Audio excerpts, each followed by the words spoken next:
Yes. Yes. Yes.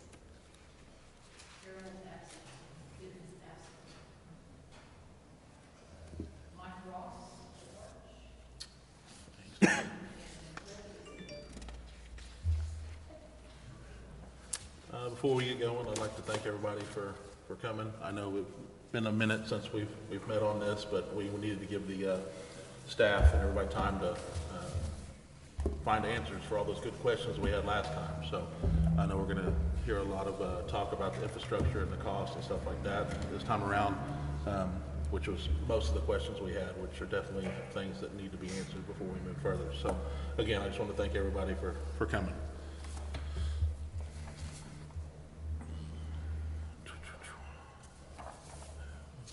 Who's presenting first? Oh, okay.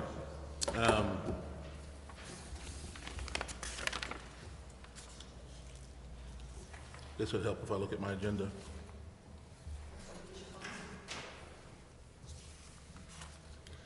I would entertain a motion to approve the minutes of the last special meeting on January 24th, 2024. I've got one, Susan. I just wasn't looking at it. Do I have a second? Second. Roll call, please. Yes. Yes. Yep. Yes. Yes. Yes. Yes. On item 3, discussion of status of proposed tax immigrant district, including but not limited to A, proposed infrastructure improvements and related project costs, and B, proposed development assumptions. Yes. Most of the presentation will be presented through Nathan Ellis from the law firm, the Public Finance Law Group, but Jim Crosby, our Public Works Director, is prepared to talk about individual infrastructure improvements and estimated costs of those projects. So probably want to start with the introduction by Nathan, or do you want me to go right to Jim? Go right to Jim, and he's got a spreadsheet that shows what some of our challenges are. So Jim, do you want to talk about infrastructure?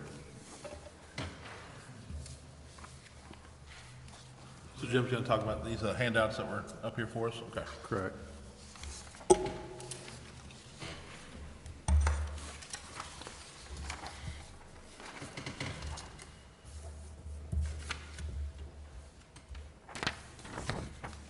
My last name is pronounced Lutz. It's okay. Thank you.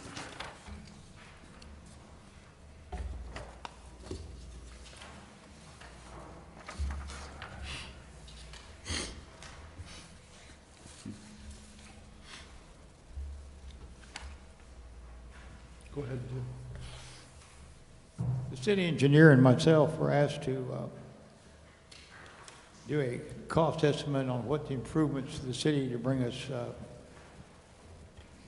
up to grade on what we need, and then also in the future. We took estimates from, most of them are from City of Guernsey. We also used an estimate from Freeze and Nichols and Smith, Roberts, and Balderschwager. And if you look on the left-hand side, it saw the original cost estimates, and these are based on those years that they went through. At the bottom of the page, we took what has happened over a number of years on the Consumer Price Index and applied that to get the current estimate of $560 million if we did it today. Things have changed very quickly, of course, in some things, and we go down it, we looked at the bridges, and that was the estimate from bridge inspection back in 2015.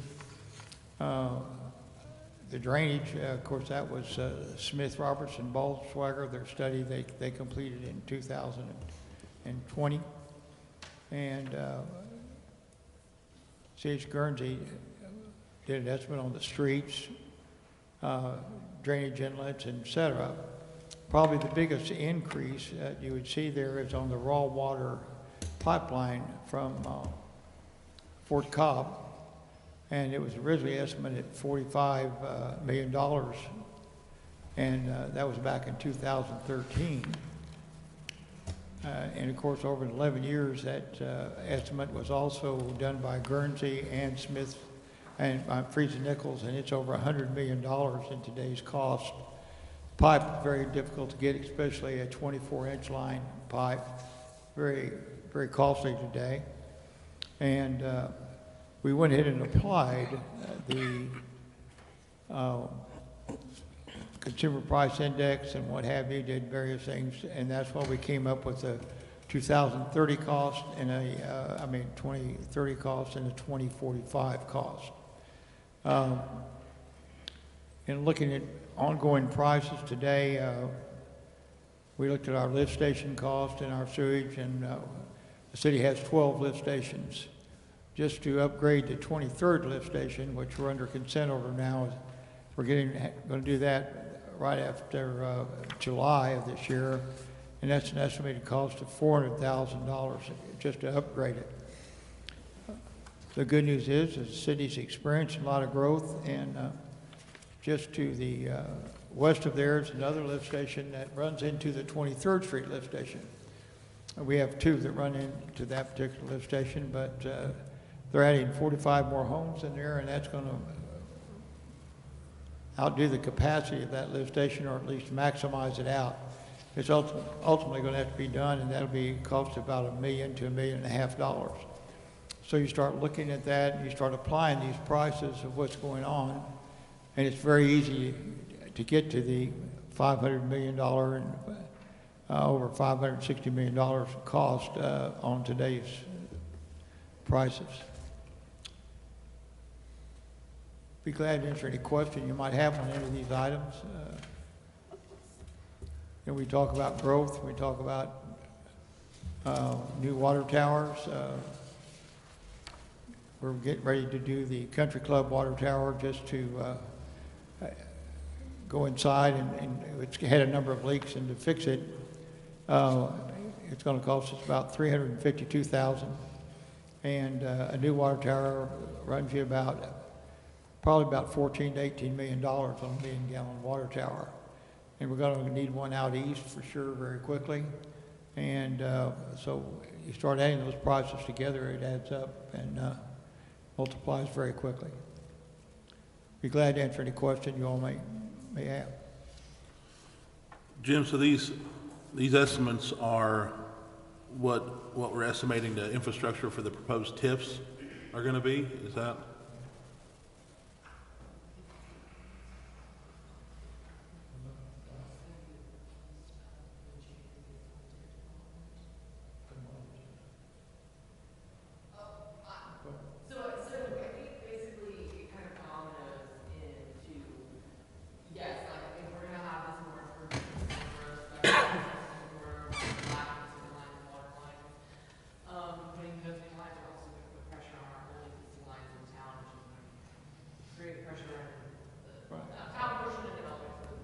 Water lines, a water treatment plant.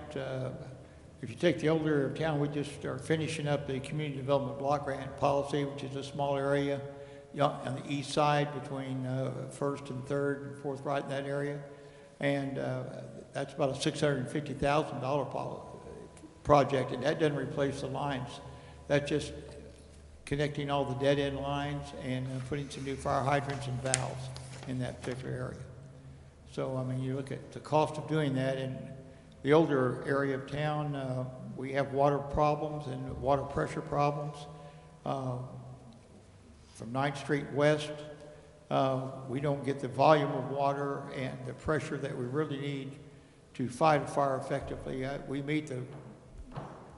more than meet the minimum qualification, but for some reason, we're having problems getting the volume of water in that area that we need. And you may have pressure initially, but it drops off rather quickly. I think we're having a similar problem at the airport right now. And we're experiencing that in the older area of town. we have a number of fire hydrants that are not working, and not a large number, but a few, but also the lines in there are just old, they're corroded, and but from deposits and what have you, are going to have to be replaced. You're looking at a line, like I say, those lines, some of those lines are in the street, some of the lines will be easy to fix, but the ones in the street, you tear the street up, and as you're fixing the water line, we'll move them out and do that. But again, this is a problem we were experiencing throughout the city today, and we're doing our best to fix them as they break and come available. But again, ultimately, many of these lines are going to have to be totally replaced to give good pressure to some of the homes. And these are the low pressure. We have a high pressure area, which is really the area on the outer area of town. And we have about 110 pounds of pressure in our lines there. In the lower area of town, we have about 70 pounds of pressure. However, it doesn't hold in some of these areas that I mentioned, and this is where some of the complaints are coming in from the community and the houses, that their pressure will drop off. It takes them longer to fill their water tanks, things of this nature. Thank you, Jim. Again, I just want to make sure I understand this correctly. So this is current infrastructure issues, cost estimates. This isn't having anything to do with actual addition infrastructure that will be needed to support the proposed TIFs, right? This is current cost estimates of stuff that we need to have done inside the city? Okay.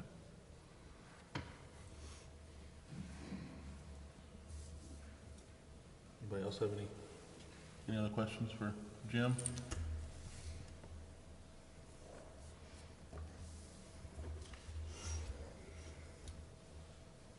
I guess that's all for Jim. Thank you.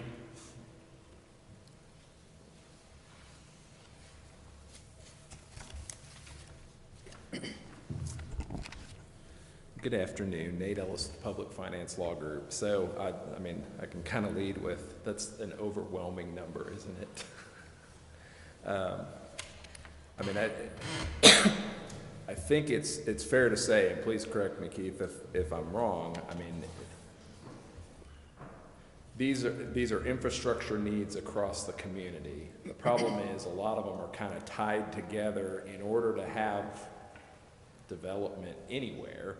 And specifically in the downtown, and then especially out in the eastern along the corridor of 62, you've got a lot of infrastructure needs that have to be fixed, because I mean you can't just throw the new infrastructure out on the east side of town without causing all kinds of problems to the middle part of town, because that's not going to support, that pass through is not going to support what needs to be out there. So that's why you've got such a significant infrastructure number, and I think it's going to be the sort of thing that has to be bitten off in smaller bites, certainly. And if you've cheated and looked ahead at any of the other handouts that have some of the revenue projections for the TIF, I mean, it's pretty clear that the TIF is not going to solve all of these ills by itself. I mean, as most communities face situations like this, it's going to be a combination of sources that they have to look at, other resources, whether it's some form of grant funding or just commitment on the part of the community generally to infrastructure enhancement throughout. So, but the TIF can play an important role, and part of that too. I mean, one of the things that helps make there be more money in the community to enhance infrastructure is when you have economic development, and you've got more people, you've got more retail opportunities, more commercial opportunity that's generating more money, generally enhanced tax base, and ultimately is going to help facilitate that as part of that answer. So if you will look at the page that's got the yellow highlights on it. So this kind of through a long process, working with staff, and I commend the staff's efforts of going through and identifying on a parcel by parcel basis all the different specific lots, if you will, that are within our proposed boundaries of the increment district. What is there right now? What is the potential development process, or the potential development possibilities? So there are some specific projects that have been identified by some interested developers, and so those projects are reflected in some of these assumptions, but then there's also just, you know, potential to refurbish an existing building, add a retail component, add a commercial office component, add, you know, make some sort of capital investment that's going to enhance the ad valorem tax base, can potentially enhance the sales tax base if there's a retail component. And so this represents an amalgamation of, what do we have, 270 parcels, I think, on the downtown area, and I think about 60 parcels or so on the east side. And so again, looking at the spreadsheet, kind of scrolling through it, I'm not going to throw like 8 pages of spreadsheets at you, and here it all is. So this is condensed down to some specific projects that may be noted as such, otherwise more generally retail space and office space. And we tried to make pretty conservative assumptions about when things would occur. So some of the specific projects have a timeline. Some of them could certainly happen faster. They could also happen slower. But a lot of them, again, the more general office space and retail space, potential redevelopment, most of it's pegged out pretty far in the future. There's a pretty significant chunk of it that makes the assumption, okay, it's something that's done by the end of 2030. So when you see the year that's listed, date of opening, that assumes that it opens December 31st of that year. So what that means is if something opens on December 31st, it's going to go on in 2030, it's going to go on the tax rolls in 2031, and the owner, you know, whoever is the owner of that property is going to get a tax bill at the end of 2031. They're going to make that payment, and whatever portion of that ad valorem revenue represents an increment that we're capturing would be paid then, collected by the county, remitted back to the city, and so the city probably has it in hand April, May, June of 2032. So again, that's just the natural lag when you have ad valorem. Something doesn't go on if something doesn't open for business until January, then it's going to be a whole nother year before you get through that process. So it's typically 18 to 30 months lag time before we see ad valorem revenue show up. With sales tax, if there is a sales tax component to that project, again, it's assuming that it's opening at the end of the year, so it's going to start collecting sales tax when it's open for business in January. The city is going to see those tax receipts come in March. So there's about a 2-month time lag with sales tax collection. So again, this is all kind of built into the numbers and the assumptions that we make. So on those retail, so you have the different project investments. The building square footage, there's not really a basis for that number. That's kind of a best guess. But what we use, and it's probably more important, is that project investment number. So that's the projected investment potential, again, of these properties aggregated down for the various purposes. And you see that kind of, you know, over time and different use. For purposes of the taxable value, we used 80% of whatever that capital investment number is. Understanding that, you know, if you go out and do a $300,000 project, it's probably not going to go on the tax rolls for an additional $300,000. It's going to be something less than that. And so 80% is just, as a general rule of thumb, works pretty well. So the taxable value, that's why you see that. That's the basis for which we have ad valorem being generated off that taxable value number. And then you see in the next column, there's the new sales tax per square foot. Again, I needed that building square footage. It's just a rough estimate or an approximation. And a lot of those early projects that are just potential investment where there is a retail component, we used a fairly modest $100 per square foot. You know, if you have a new retail center and, you know, just give some examples. I mean, a typical fast food restaurant might be somewhere in the $300 to $400 per square foot generator. A more high-end restaurant might be $500, $600, or $700 per square foot. You know, a big box retailer might be, you know, they might be anywhere from 150 to 250, you know, 400. Like I think Ulta is typically around like 400 or something is an average. So again, there's kind of all these different numbers, and we're not dealing with a specific retailer that we can refine based on, you know, anecdotal evidence of that particular retail. So we're making assumptions. So when we get to the larger retail components that you see, the 2030 off, the 2030 retail space, I think we used 150. There's a specific restaurant in 2035 that's 500, and then a significant chunk of retail space in 2035 that we're using $250 per square foot. Again, that's an approximation that should be fairly representative. It's a reasonable estimation for purposes of what we're trying to accomplish here. That first block of you've got a space in that top part where we've got the commercial retail development. All of those are downtown projected developments, okay, or investment. The three that are at the bottom of that top area, that's a 2030 office space, a 2035 office, and a 2035 retail, those are the Highway 62 component that we're talking about on the east side of town.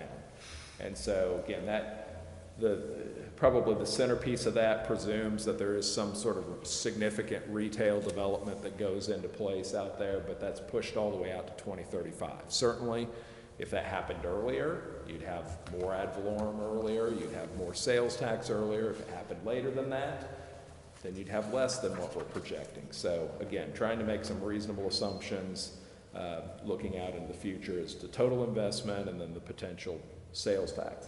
And so if you kind of track all the way across, you've got the new taxable sales.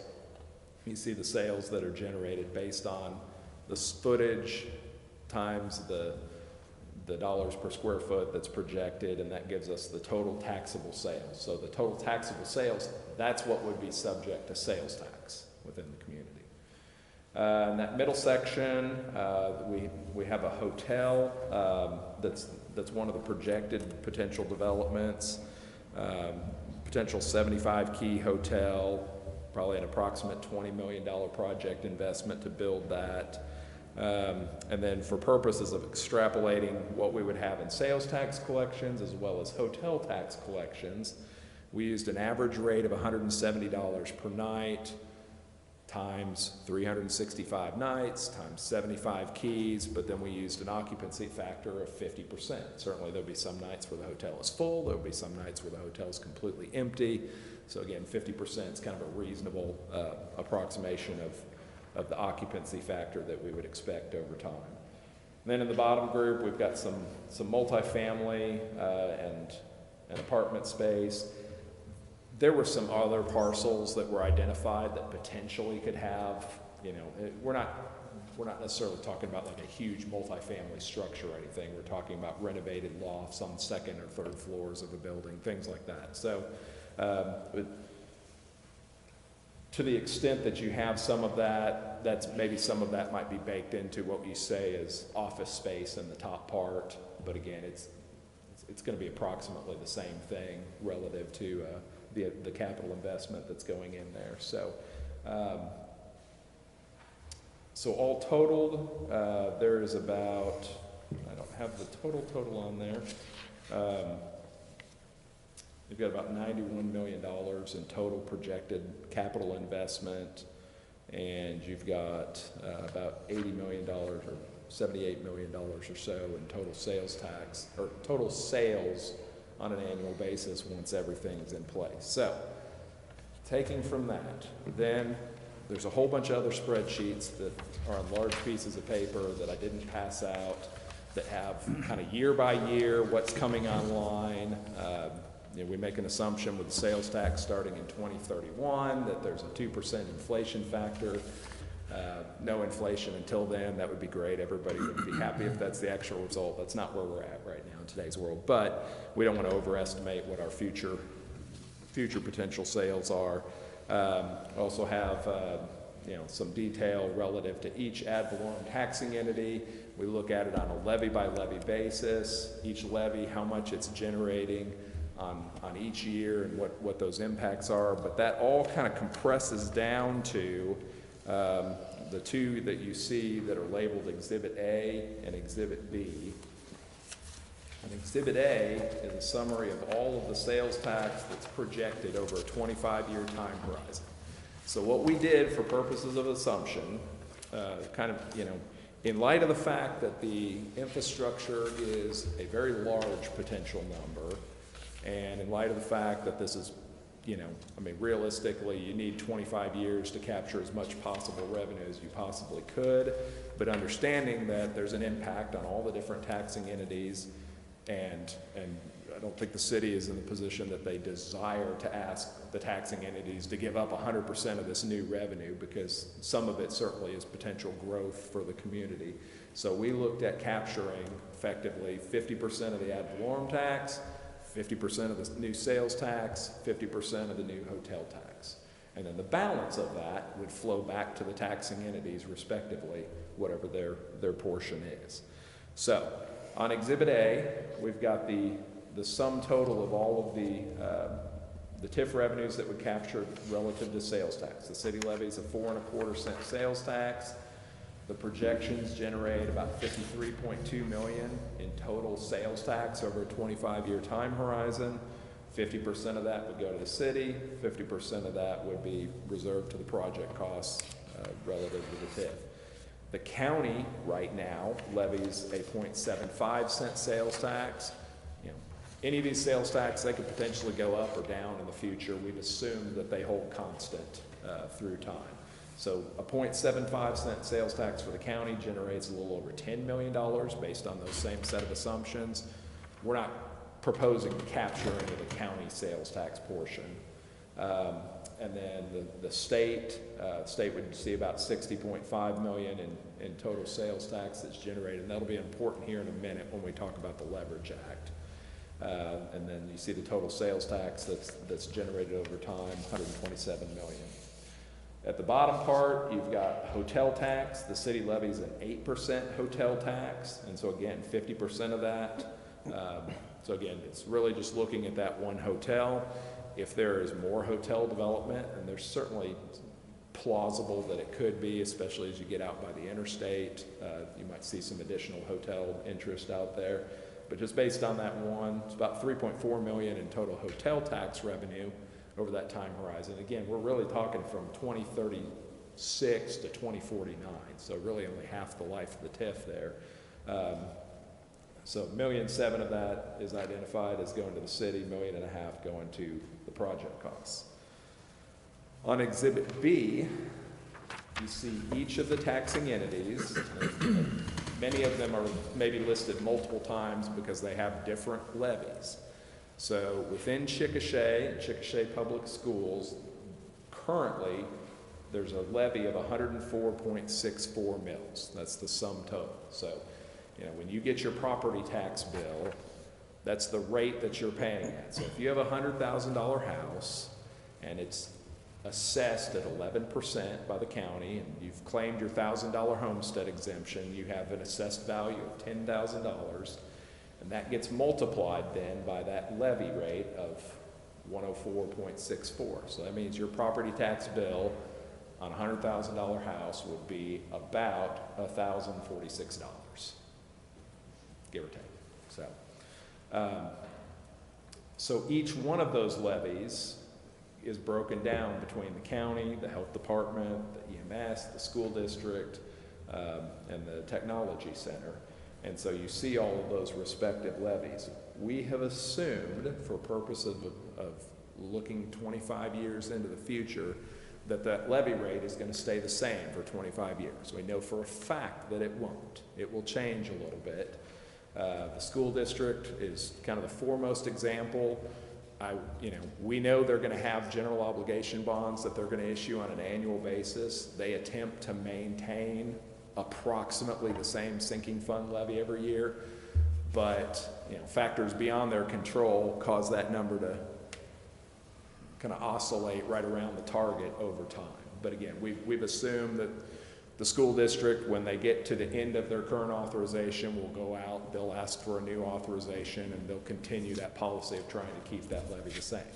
If they increase their levy at some point in the future, then the result is the portion of revenue that's captured by the TIF would actually go up. It would capture more of the new revenue. There would be more new revenue for 50% of it to be captured. The Technology Center has a sinking fund levy. That's going to tail off over time unless they go out and have additional obligations that they vote and issue.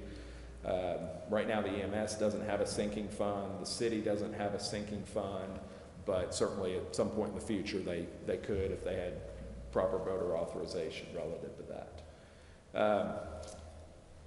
So generally, the impact of different levies works like this. Most of the levies that you see on there, and we'll just start at the top there with the county general fund. The county levy is a 10.33 mil levy. That number probably isn't going to change. It's kind of fixed in time, what that value is going to be. So our revenue projections, or our value projection that we've done, that taxable capital investment that we've looked forward, you see in those two columns, there's a maximum year of the TIF revenues captured. And the way we work ad valorem is we capture 100% of the ad valorem, we allocate 50% of it to the project costs, and then we allocate the other 50% back to the taxing entities on a pro rata basis based on these levies. So in the case of the county, in the maximum year, looking over that 25-year time horizon, that's going to generate about $61,000 based on our projections. And over the 25 years, it's going to total a little over $1 million in revenue. Then the next two columns, the allocation back to the taxing entity, is going to be half of that number. So a little less than $31,000 in the maximum year, $520,000 over the 25-year total based on, again, if the revenues are more, those allocations will be more. If the revenues are less, they would be less. So it works that way pretty much for all of the different levies that you see. The county general, the county health department, the EMS general, the technology center, general and building funds, the school district, building fund works very much that way. For the building fund, that's new revenue that's generated, and the school district's effectively getting half of that. The school district's general fund and the county 4 mil levy operate a little bit differently.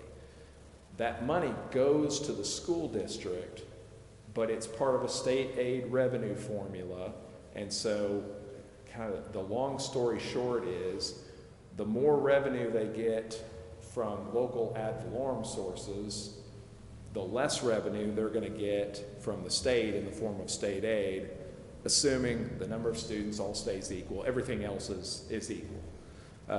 And so there's an offset to that. So what that means is the school district doesn't necessarily get a huge benefit in revenue to their general fund by having a bunch of new investment. It just means they're less reliant on state aid. Now that's great when the state comes in and says, hey, we're doing a 10% across the board budget cut to everybody, because 10% of 400,000 is a lot easier to swallow than 10% of 4 million is. So,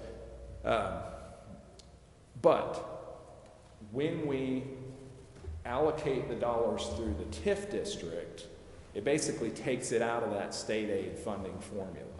And so those revenues, instead of being treated like general fund where they're going to have an offset, it's going to be more like building fund where it's basically new revenue that they have to keep, or that they can keep. Now we direct in the project plan that it be used for capital purposes, but again, they can basically use it for anything that they would use their building fund revenue. And what that means is, everything being equal, they don't get a reduction in their state aid that they're paying. So they're still gonna have the same dollars operationally for the number of students, but they're gonna have more dollars into their building fund that they can use for various capital projects that they may have. So there's kind of it's kind of weird how it works, but there's effectively a windfall to the school district during the term of the TIF district. Now, the offset to that is the school district doesn't get the benefit of that new value for their bonding capacity. So they're limited in how many bonds that they can have out at any given time to 10% of their total net assessed valuation. But that building fund number, or that allocation of TIF revenue that's coming back to them is going to actually, even at 50%, is actually going to be more than what they would have received if they'd had the same levy and they had bond authorization and they went out and bonded against that property. So again, it basically amounts to a little bit of a windfall for the school district during the term of the TIF district. If you want to look at how it's really working, the best way to say it is, every time a city creates a TIF district, everybody else in the state of Oklahoma is subsidizing it a little bit with respect to the ad valorem component. So that's, whether that's a good answer or a bad answer, that's kind of the reality of how it really works. So,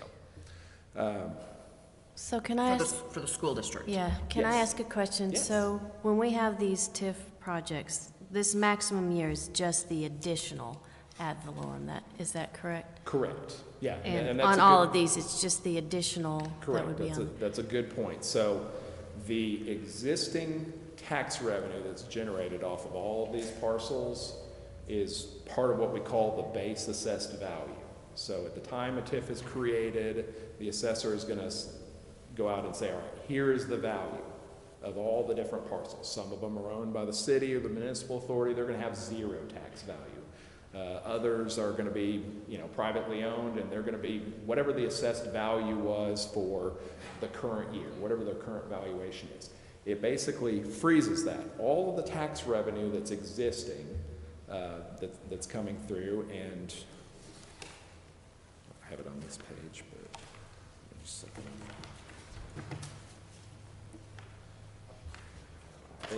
A very rough calculation is the taxable value of all of the properties between both proposed TIF areas. It's a little over $4 million right now. So I guess my question is, we usually project like 3% increase in ad valorem every year. So we're going to be losing those projections on this With TIF respect to this property, area. yes. Yeah, that's correct.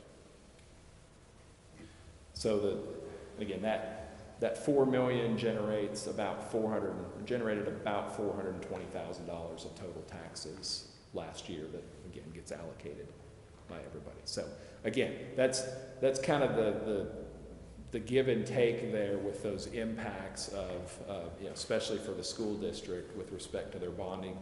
Specifically, what she's speaking to is the bonding capacity that they're going to have growth. So you're going to have whatever growth continues to occur outside of the TIF district. And if you have economic development within the TIF district, that may spur additional growth that's outside of the TIF district as well.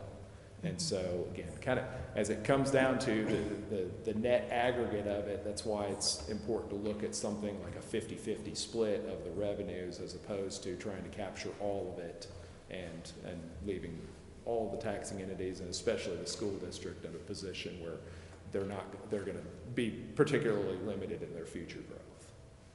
So, but yeah, that's a good question, a good point. But if the TIF spurs development areas that aren't developed, they'll get 50% of the new. Yeah, they would get taxing. 50% of the new, and again, Right. it won't be part of their bonding capacity. Right. And that may or may not mean anything to everybody else. I know it means a lot to Jennifer. Yeah. So, But, it won't be but part will of the the bonding school capacity. but you'll have that. 50%, I see 35.26% is, I misspoke, yeah, 50% will be allocated to all All the taxing over. other entities, yeah, Yeah. yeah. Yeah, so if you look at the bottom of Exhibit B, what's projected is that there would be $10.5 million in total TIF revenues that are generated, that would be captured, okay? 50% of that's going to the project costs, so that's the first line of that bottom table there. So about 5.2 million is going to project costs. And then you see for each of the taxing entities, the approximate amount that represents their share of the levy as it currently stands, multiplied through by that other 50% that's coming through. So Grady County would realize about 520,000, Health Department about 78,000, the school district about 3.7 million of that would go to the school. And that, you know, that's 35.26% of the TIF revenue. It's 70.5% of the half that's passing through, which again, if you look at the school district has a total levy of 35.78 for the general fund, 5.1 for the building fund, the 4.1 school mill levy, or yeah, the 4 mill school levy, 28.7 of the sinking fund. I mean, that's 72 mills out of 104 mills. So, 70% of the tax revenue that's generated ultimately goes to the school district anyways. And for Jennifer's benefit, as we've kind of factored through this, I mean, we've looked at like the 4 mill levy. It really doesn't, all the 4 mill levy doesn't all go to Chickasha schools. It gets allocated to the entire county based on everybody's proportionate average daily attendance. And then 75% of that gets treated as an offset against their state aid. So we kind of factored all of that in as well in the analysis. Other revenue questions on those 2 pages, especially ad valorem. Sales tax is a little more straightforward than ad valorem is. So for clarification, the total allocation, the percentage, that's over the 25 years. Yeah, so the percentage is not changing in the analysis because we're assuming the levy rates are staying the same into time. So for instance, if the city voted general obligation bonds and added 10 mills to the levy, now it'd be 114 mills. The school would still be getting their 72 mills or whatever it is. The city would have that chunk of 10 mills that's coming through as well. So, and 50% of it would be captured as TIF revenue. The other 50% would be coming through. The 4th sheet that I have is the title of Aggregate TIF Revenue Projections. So this is consolidating all the other work into a single page here, and we see on a year-to-year basis where the ad valorem comes in, the sales tax comes in, the hotel tax, and then the total TIF revenue projections. And as you see, I mean, we've used, I think, very conservative projections that assume several years into the future before we see any significant investment or sales tax. But again, sales tax coming on first, lagged by ad valorem tax later. And so again, each of these columns represents the 50% portion that's going to the projects. So there's the other 50% that's going back to the taxing entities. And that gives us our total TIF revenues down at the bottom, about 35.6 million that are projected over time. The next column to the right is called Potential Leverage Act TIF revenues. So that's another category of potential TIF revenues. When a city creates a TIF and some of the nature of the development is such that it's kind of a destination designed to draw people into the community. The city has the ability to apply to the Department of Commerce for Leverage Act matching funds. And what that is basically, the state will provide matching funds to the sales tax and the hotel tax that are contributed by the local entities. So the state will make a determination that there is a net state benefit. So the dollars that are generated by virtue of the sales tax receipts that the state sees, but also, you know, new jobs that are created, the payroll withholding, all the different tax sources that the state might realize that are truly new revenue sources to the state district, they will match up to the amount of local contribution of sales and hotel tax. Ad valorem's not part of that equation, but they'll match the state, the local sales and hotel tax out of the state, either up to whatever the local contribution is or whatever they determine the net state benefit, where they determine that number is lower. So the potential Leverage Act dollars represents, it's more or less the sum of the sales and the hotel tax dollars. Again, after the TIF is created, then we would request a determination from the Department of Commerce, but the potential leverage matching is on the order of a little over $30 million based on that same revenue source. So again, that's the state putting sales tax dollars into the TIF district, so that represents a very significant enhancement of the revenue stream, and now we're talking total TIF revenues on the order of 65 or 66 million, as opposed to the 35 million that we were originally talking about. So.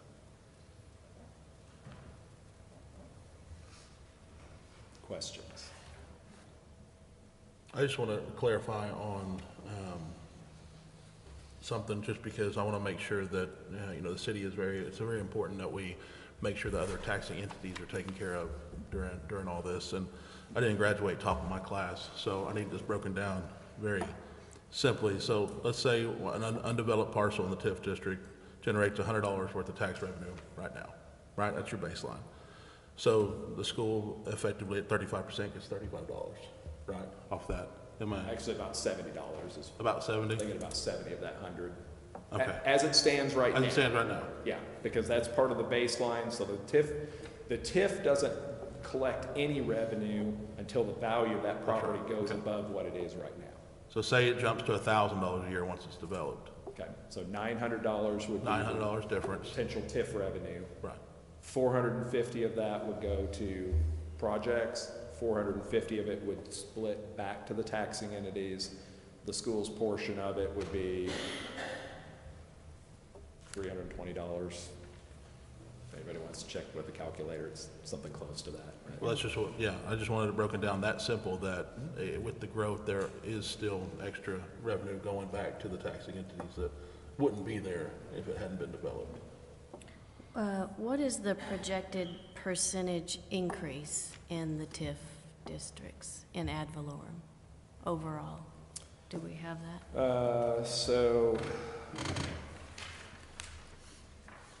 the current taxable value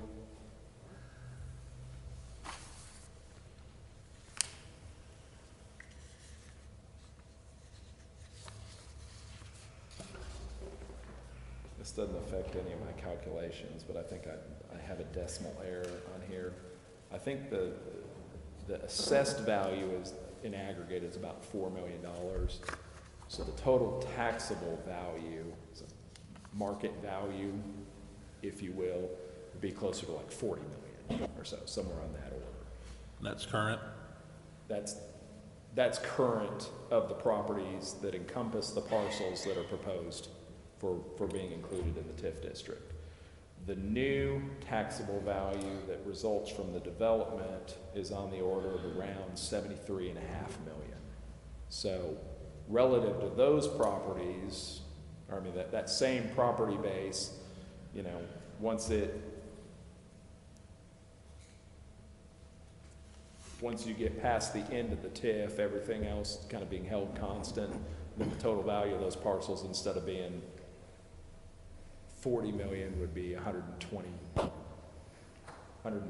million, somewhere in that order. So, I mean, if you look at it from that standpoint, and again, that's a projection in a lot of cases of just development potential. Certainly any single project within that could be substantially more or less than what we've projected. And again, I think the projections are in, you know, again, working through with staff and Kathy, I mean, they're pretty modest projections. So, you know, I think they're reasonable. They're a reasonable basis for what we try and project going forward. Certainly, the city's hope would be that it greatly outperforms that, which would help a lot in a lot of areas. So.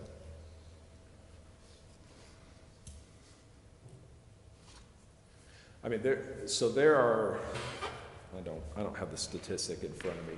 There are some limitations by state statute of how much existing assessed value and how much land area can be within a TIF district.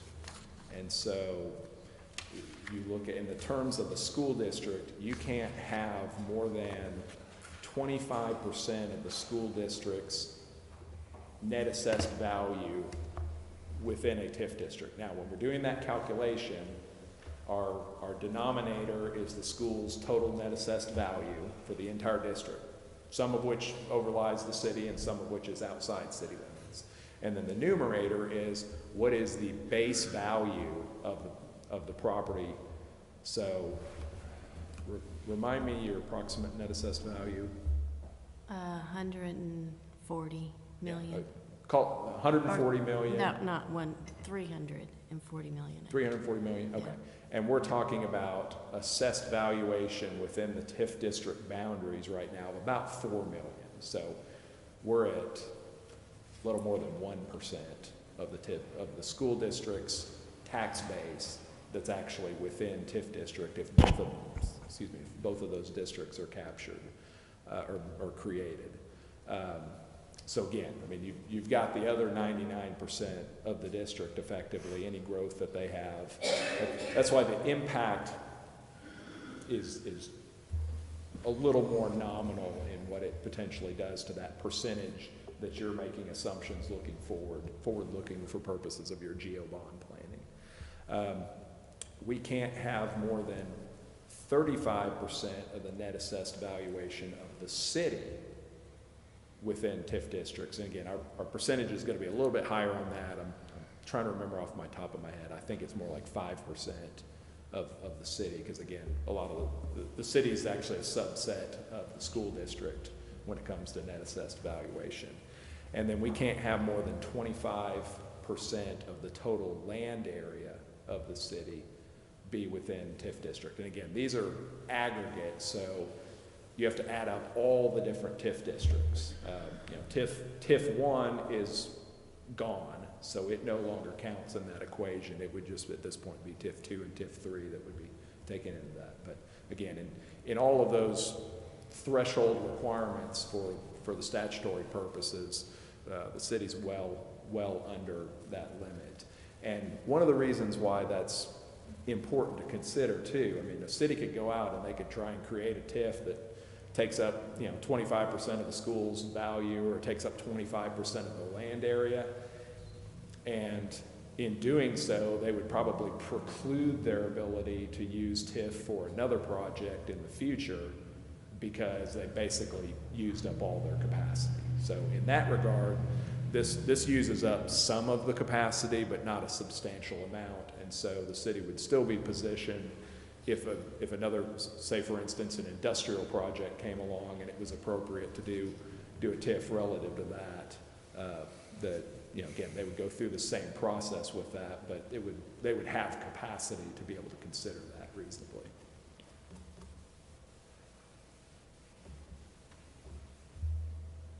Any other questions?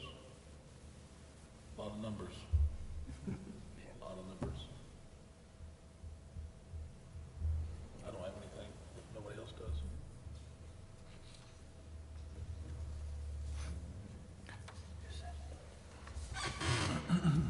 I have a question. Yes. Last meeting, you're asking for 25 million. Was I correct on, is that what the request was for? I think last meeting, we had a preliminary assessment of certain utility projects that needed to be done in the downtown area immediately that was on the order of about 25 million. Okay, my question as a committee, can we raise or lower that amount? Yeah, so I mean, as far as what we can authorize as project costs, this is a good point here. So when we put together a project plan, and that'll be really the next document that you see, hopefully in the next week or so,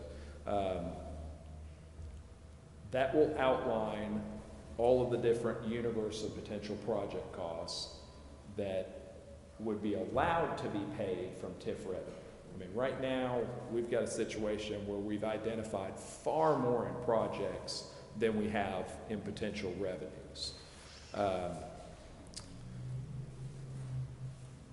When a project when a project plan is ultimately adopted by a city, it puts in place the mechanism to capture that portion of the revenues that have been identified and to utilize that revenue to pay for those project costs, whether it's all of the project costs or some portion of them. In this case, it would merely be some portion of them. And we'll probably have language in the project plan that acknowledges the fact that the costs are way more than the projected revenues, and the city will, the city will work to identify other additional revenue sources to help supplement the cost of those infrastructure projects.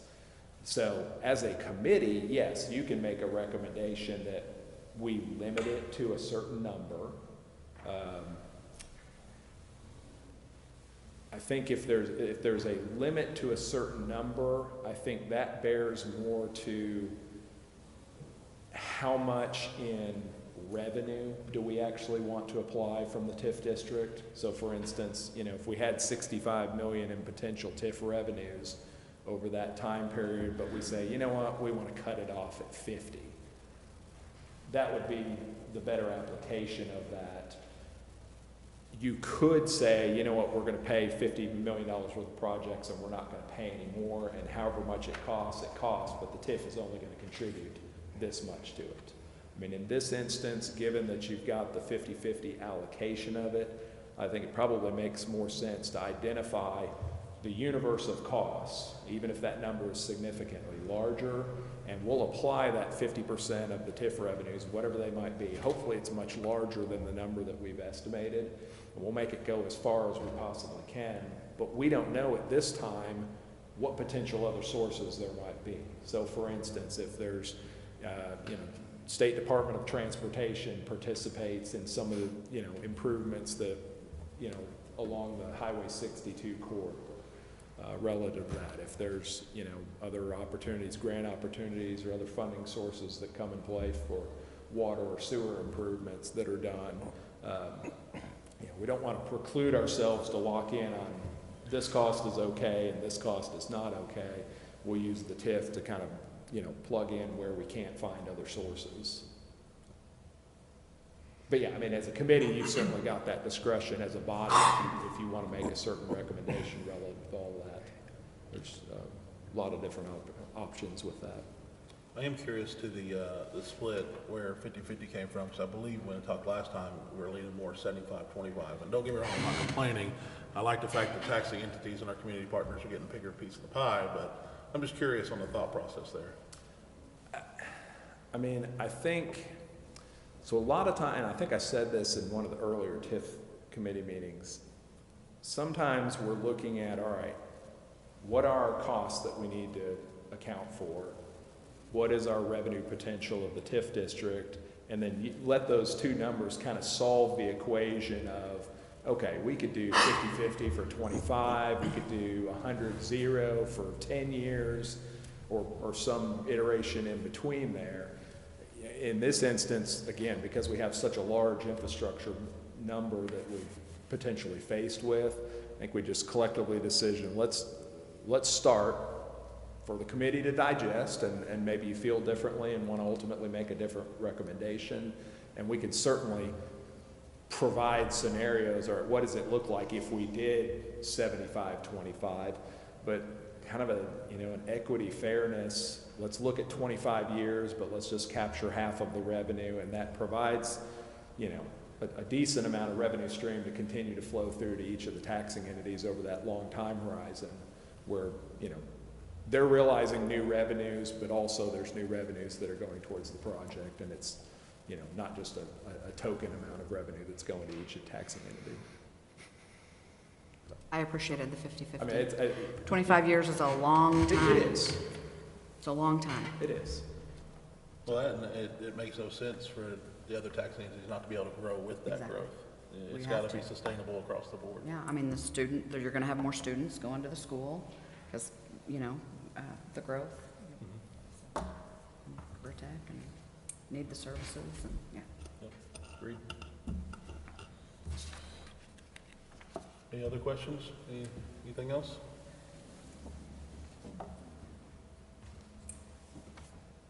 Is that all you got? That's all I have. I mean, it was a lot, don't get me I wrong. mean, I guess, you know, maybe a good question is, I mean, do we feel at this point like there's a consensus that 50/50 on all the revenue streams is the right way to move forward? Because then I'll drop that detail and then the numbers that correspond to it into the project plan. And then we can get a draft of that out for everybody to be looking at. That's not something that's going to take a vote or anything, that's just a, No, I don't think, I mean, again, I think if, maybe the better way to say, are there any strong objections to using that methodology as opposed to using something different? Now would be a good time to, if you're just adamant, as a local taxing entity, I don't want to capture any of the new revenue, I want it all to go to the projects. Now would be the time to speak up. I appreciated the change to 50/50. Me too. I would say that's a positive feedback on the 50/50. I don't have any objection to it.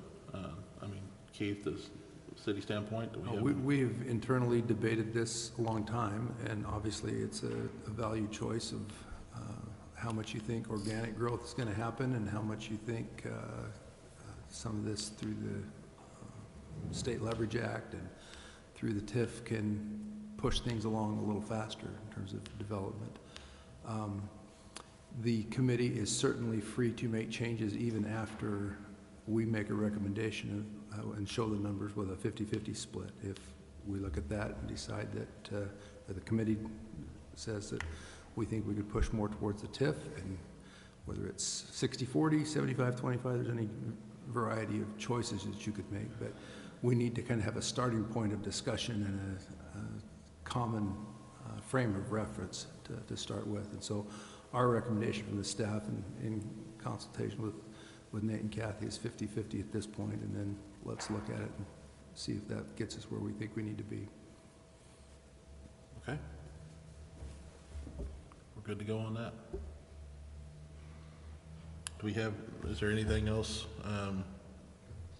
being proposed or any kind of other presentation or anything like that? Yeah, that's it as far as the presentation goes. I mean, your next agenda item, if you're ready to move to that, is selection of another meeting time. Yep.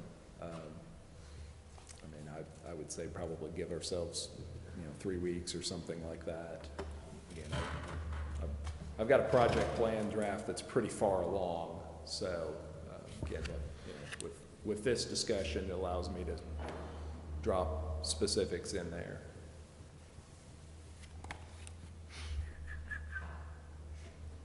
So something like May 22nd or 29th, another Wednesday.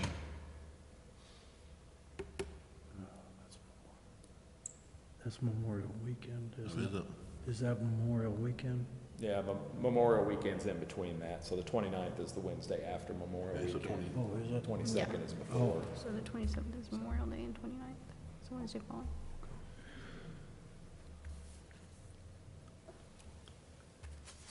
So shoot for the 22nd, maybe? That works for me. That's good, Yeah, the Keith. 22nd is the Wednesday before Memorial Day. Okay. I'm going to be cutting it close because I've got to be out of town. So the 22nd should work for me. We'll make that work. Okay. 22nd? 22nd, everybody's good with that?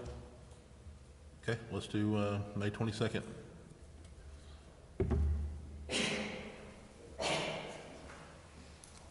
And with that, I would entertain a motion for adjournment.